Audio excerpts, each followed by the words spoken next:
राधे कृष्णा दोस्तों, 16 मई को ज्येष्ठ मास की अमावस्या के दिन वट सावित्री व्रत रखा जाएगा। क्योंकि सुहागन स्त्रियां वट सावित्री व्रत के दिन बरगद की पूजा करती हैं, तो पूजा करते समय वट सावित्री व्रत में सत्यवान सावित्री की कथा सुनना अनिवार्य है। कथा कुछ इस प्रकार है। वट सावित्री व्रत की कथा सत्यवान सावित्री के नाम से उत्तर भारत में विशेष रूप से प्रचलित है। कथा के अनुसार एक समय की बात है कि मद्र देश में अशुपति नाम के धर्मात्मा राजा राज करते थे। उनकी कोई भी संतान नहीं थी। राजा ने संतान हेतु यज्ञ करवाया। कुछ समय बाद उन्हें कन्या की प्राप्ति हुई, जिसका नाम उन्होंने सावित्री रखा।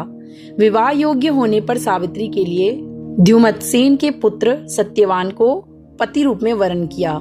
सत्यवान वैसे तो राजा का पुत्र था, लेकिन उनका राजपाट छिन गया था और अब वह बहुत ही दरिद्रता का जीवन जी रहे थे। उसके माता पिता की आंखों की रोशनी भी चली गई थी। सत्यवान जंगल से लकड़ी काट कर लाता और उन्हें बेचकर जैसे तैसे अपना गुजारा कर रहा था। जब सावित्री और सत्यवान के विवाह की बात चली, तो नारद मुनि ने सावित्री के पिता राजा अशुपति को बताया कि सत्यवान अल्पायु है और विवाह के 1 वर्ष बाद ही उसकी मृत्यु हो जाएगी।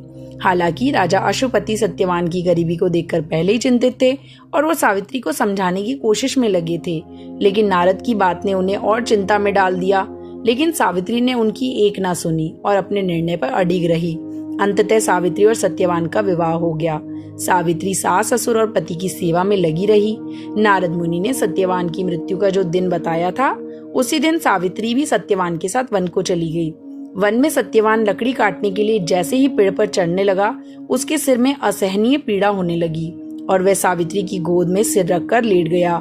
कुछ देर के बाद उनके समक्ष अनेक दूतों के साथ यमराज स्वयं खड़े हुए थे। जब यमराज सत्यवान के जीवात्मा को लेकर दक्षिण दिशा की ओर चलने लगे, तो पतिव्रता सावित्री भी उनके पीछे चलने लगी। आगे जाकर यमराज ने सावित्री से कहा कि हे पतिव्रता नारी, जहाँ तक मनुष्य साथ दे सकता है तुमने अपनी पति का साथ दे दिया, अब तुम लौट जाओ। इस पर सावित्री ने कहा, जहाँ तक मेरे पति जाएंगे वहां तक मुझे जाना चाहिए, यही सनातन सत्य है। यमराज सावित्री की वाणी सुनकर प्रसन्न हुए और उसे वर मांगने को कहा। सावित्री ने कहा, मेरे सास ससुर अंधे हैं, उन्हें नेत्र की ज्योति दे दो।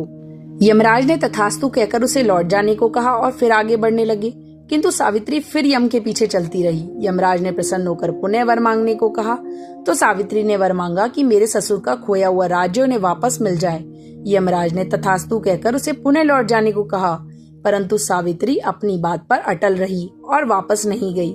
सावित्री की पति भक्ति देखकर यमराज पिघल गए और उन्होंने सावित्री से एक और वर मांगने को कहा। तब सावित्री ने वर मांगा कि मैं सत्यवान के 100 पुत्रों की मां बनना चाहती हूँ, कृपा कर आप मुझे वरदान दें। सावित्री की पति भक्ति से प्रसन्न होकर इस अंतिम वरदान को देते हुए यमराज ने सत्यवान की जीवात्मा को पास से मुक्त कर दिया और अदृश्य हो गए। सावित्री जब उसी वट वृक्ष के पास गई, तो उसने पाया कि वट की वृक्ष के नीचे पड़े सत्यवान के मृत शरीर में जीवन आने लगा है। कुछ देर में सत्यवान उठकर बैठ गए।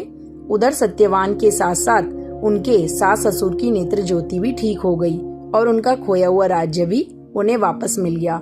तो ये थी सत्यवान सावित्री की व्रत कथा, जो कि आपको जो सुहागन स्त्रियां हैं उन्हें वट सावित्री व्रत करते वक्त बरगद के पेड़ की पूजा करते समय इस कथा का श्रवण करना चाहिए, जो कि बहुत ही शुभ फल देने वाला होता है। इसके बिना एक व्रत अधूरा माना जाता है। अगर आपको कथा पसंद आई हो और पोस्ट पसंद आई हो तो लाइक शेयर एंड कमेंट। जय श्री कृष्णा। राधे राधे।